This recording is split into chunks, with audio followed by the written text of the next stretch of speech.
Hello, friends. In 1875, a girl was born in the small town of Arles, France. Jean-Louis Calment. It was a time when cars and aeroplanes were not yet invented. People used to travel by horse-drawn carriages. People used candles to light their homes. At this time, no human being in the world would have even dreamt that this girl would make history. She will live such a long life that she will break all the world records. In 1889, Louise was only 14 years old when the Eiffel Tower was built in Paris. In 1896, when Louise got married at the age of 21, Mahatma Gandhi had just moved to South Africa. By the way, Mahatma Gandhi 6 years older than Louis. Fast forward to 1914 when Louis was only 39 years old and was living a happily married life and had a daughter. A huge explosion shook Europe. World War I began. In 1934, when Hitler's rise was being seen in Germany, there was an unfortunate tragedy in Louise's family. Her daughter died of a lung infection. She was 59 years old then. 59 is an age when most women have become grandmothers. But Louise herself would have never imagined that her life was not even half complete. In 1942, World War II was in full rage in Europe. Millions of people lost their lives in this war. Millions of people were separated from their families, and something similar happened at Louise's home too. When she was 64 years old, she lost her husband. In 1947, Prime Minister Nehru hoisted the flag of independent India. India gained independence from the British. Louise was 72 years old at that time, and she was watching the pages of history turning unknowingly. In her life, horses were replaced by cars and candles by electricity. In 1969, when she celebrated her 94th birthday, humans stepped on the moon. One small step for man, a giant leap for mankind. In 1985, Rajiv Gandhi got a historic victory in the Indian elections. In India, the IT revolution was just about to begin. At that time, Louise was 110 years old. She was happily living in her house till now, but after this point, she moved to a nursing home. In 1988, the world finally started to pay attention to Louise. She was being discussed everywhere. She was in the news for being the oldest living human. In 1997, at the age of 122, when Louise passed away, the age of computers and the internet had already begun. Jean-Louis Calment crossed all the limits of imagination. She made a record that no one has ever been able to break yet. What was the reason behind it? What is the secret of living such a long life? Let's find out in today's video. The first thing that comes to your mind is that obviously luck was involved. This is true. If you want to live for 122 years, you will need a lot of luck. But the question here is that in living such a long life, how much contribution is of luck and how much of it is your lifestyle choices? Between 1870 and 1900, scientific research was conducted in Denmark on twins. More than 2,800 twins were analyzed to study longevity and to see how big is genetics as a factor and how big are lifestyle and environment as factors.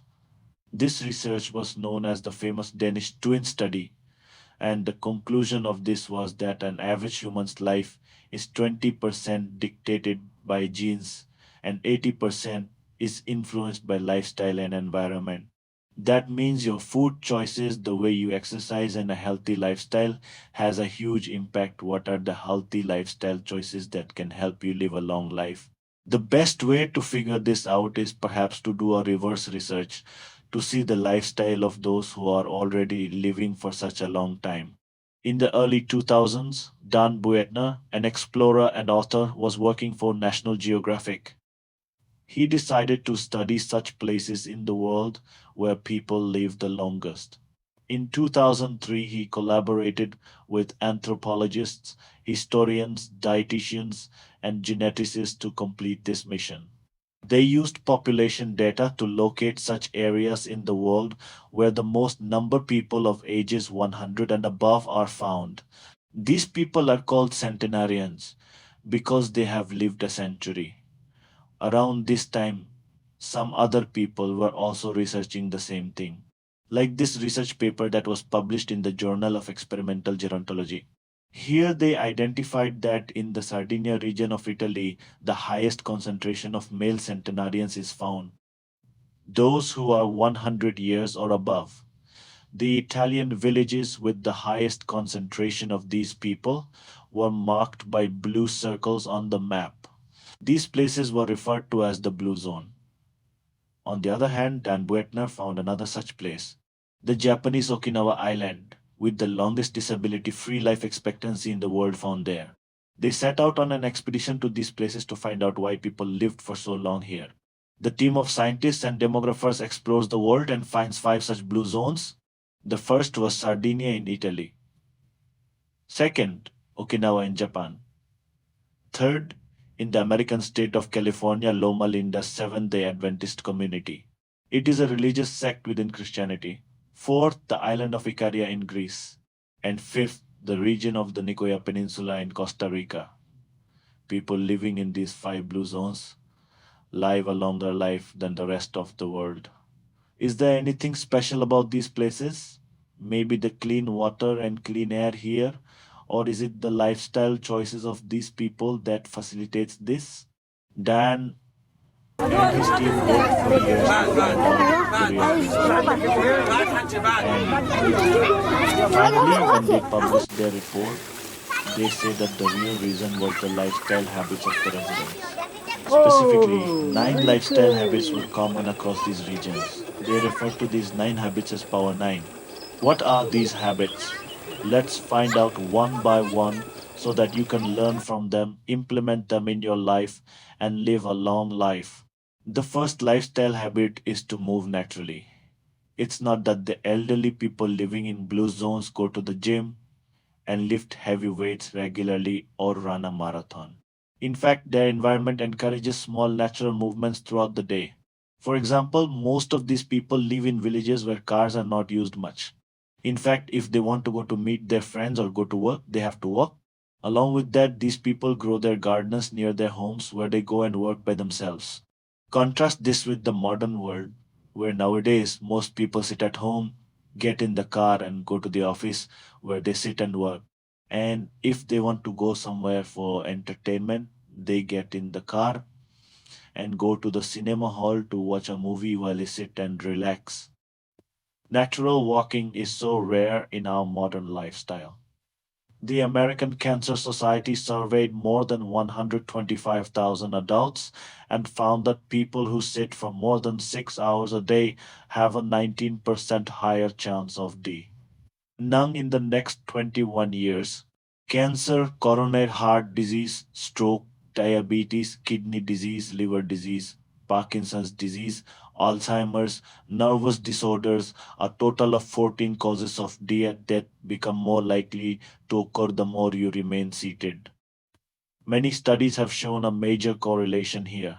Look at the latest study, which states that by walking at least 11 minutes every day, the risk of premature death at this reduced by 25%. Just by walking for 11 minutes, but obviously in the case of blue zones, natural walking is much more common. The more you include natural walking in your daily life, the better it is. Now, walking uses specific muscles of the legs, but it is very important to naturally move every muscle in the body. What we see in Okinawa is that people don't have a lot of furniture in their homes. Instead of using dining tables, people sit on the floor to eat. What is the benefit of this? They have to sit down and get up at least 3 to 4 times a day. More natural movement. The simple logic is to try to incorporate natural movements in daily life as much as possible. You can buy a standing desk instead of a normal desk. You can sit on the floor and eat instead of at the dining table. In many places in India, this has been the traditional way, and instead of using a car, use a cycle or walk as much as possible. The second point is purpose. Dance researchers found that in Okinawa, there is no concept like retirement. In fact, there is a Japanese concept called ikigai. It means a reason, the reason for being. What is the purpose of my life? To have a sense of purpose, When people in Japan turn 90 to 100 years old, they don't retire and give up on life. Instead, they find the ikigai of their life. A similar concept has been seen in Costa Rica's blue zone called Plan de Vida, which translates to a life plan. Dance research found that having a sense of purpose in life can increase life expectancy by up to 7 years. Now, the interesting thing is that to have a life purpose doesn't necessarily mean a purpose that will transform the world. The things that give you long term satisfaction in daily life, that gives you internal happiness, those things can also be your purpose. For example, volunteering for an NGO, becoming skilled in an art or craft, or picking up any hobby that you enjoy doing. Point number three, downshift. We all know that stress is not good for us. But do you know that chronic stress, a stress that you have to endure for a long period, can be very harmful to your health? According to a study by Yale, if you are under a lot of chronic stress, you age faster. Many studies have repeatedly shown that due to chronic stress, the risk of heart attack increases, the risk of diabetes increases, and the risk of cancer increases. Almost every age related disease is associated with stress. Look at this article. According to one study, if you are stressed at work, your life can be shorter by 33 years. What is special about people living in blue zones? It's not that they don't get stressed. The thing is that they have made such habits in their daily routines that allows them to remain stress-free. Okinawans take some time every day to remember their ancestors. Adventists of California pray. Icarians of Greece take a nap in the afternoon, and Sardinians of Italy practice the happy hour. These are the things that help them reduce their stress levels. Okinawans have a special place in their home which is called Batsudan, where they can honor their ancestors. And Adventists of California practice spiritual prayer. So, one interesting thing to note here is that praying to God is also an effective way to reduce your stress. And taking naps in the afternoon, sleeping for 1 to 2 hours, research has proved that it improves your cardiovascular health and helps you lower the levels of stress. On the other hand, the way to reduce stress for Sardinians is through social interaction. They have a happy hour from 5 p.m. to 7 p.m. when they meet their friends and family. So, the lesson here is that you should also have a daily ritual in your life to reduce your stress. Whether you do yoga, meditation, pray to God, go to church and pray, offer namaz, spend time with your family, nap in the afternoon, or participate in some sports or exercise, it is important not to get stressed. Fourth point, 80% rule. In Japan, there is a phrase called harahachibu, which means to eat until you are 8 parts full. While eating, eat only so much that your stomach is only 80% full. Don't eat so much that you are 100% full. In Okinawa, this practice is followed, which reminds people to stop eating after they are 80% full. In the 4th century BC, Ayurvedic medicine also described this principle. It says to fill up 1/3 your stomach with the 1/3 of food and leave the remaining 1/3 empty. Generally, there are proven scientific benefits of eating less food. And the interesting thing is that fasting has been a part of almost every religion or culture for centuries. Hindus fast during Navratri, Muslims fast during Ramadan, and some Christians fast before Easter. Scientists have found that fasting has many scientific benefits. Last year, Yale School published a clinical trial. It found that those who cut their calorie intake by 14% saw many health improvements in their life. Their aging pace slowed down. In 1935, a scientist, Clive Mackay, made a shocking discovery on rats. He gave rats little food and found that the lifespan of rats increased by 33% by doing this. Similar experiments have been done on many different animals in the last few decades, be it worms, rats, or monkeys. Specific details vary from study to study, but every study came to the same conclusion. By eating less food regularly, lifespan extends from 50% to 300%. Point number five, plant slant. The diet of most of the people in the blue zone is a plant slant diet. This diet is mostly a plant-based vegetarian diet. In the blue zones, either people don't eat meat at all, or if they do, it is a small part of their meal. In the diets of all these centenarians, a large amount of beans is seen, whether it is fava beans, black beans, soybeans, or literally lentils. In places like Okinawa, people do eat pork, but on average, they eat it only 5 times a month. But apart from this, in all blue zones, whole grains are eaten a lot, various types of vegetables are eaten a lot, and tubers are eaten a lot. Tubers are anything that grows under the ground, like sweet potatoes or nuts or beans. In California, the Blue Zone community called Loma Linda, their people are fully vegetarian and some of them are vegan. In 2023, an analysis was done analyzing multiple research studies between 1980 and 2020 where vegetarian and vegan diets were observed. And the conclusion was that eating a plant based diet reduces the risk of several diseases: diabetes, dementia, high blood pressure, obesity, colon cancer, breast cancer, prostate cancer, depression. And the meta analysis by Dan on the plant slant diet found that in these five blue zones, the centenarians that were surveyed, 95% of them ate plant based diets. Point number six, wine at five. This is a largely controversial point. Dan's research found that in most blue zones, except for the California blue zone, people consumed alcohol in moderate amounts.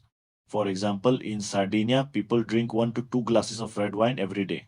If you look at old research papers, many such researches show that drinking red wine in moderation can be good for health. The reason behind this is the antioxidants present in red wine, like resveratrol. It increases the amount of good cholesterol in the body. But this is the only point that has perhaps become outdated, because the latest research and studies tell us that even a small amount of alcohol can be harmful to you. That is, drinking zero alcohol is the healthiest. This shows that the centenarians living in the blue zones are living a life not because of drinking wine, but despite drinking wine. The beneficial antioxidant in red wine, resveratrol, is also found in grape juice actually. And even better than grape juice, it is found in grapes. So if you want to benefit from this, simply eat grapes. Point number seven is belong, which can be called the sense of belonging. 263 centenarians were interviewed, and every one of them, except five, was part of some faith based community. It doesn't matter which religion you believe in or whether you believe in religion or not. You must become a part of a social or spiritual community. This community can be a religious community as well. Any community that gives you a purpose, peace, and a positive outlook in life. Another way to get this is to do community service, volunteer, help people, or do charity. You can get this sense of belonging even then.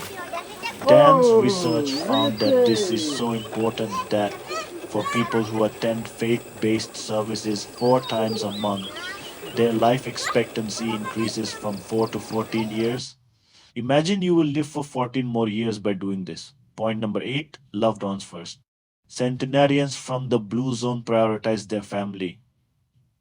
Either they live in the area around their aging parents and grandparents or they live with them in the same home.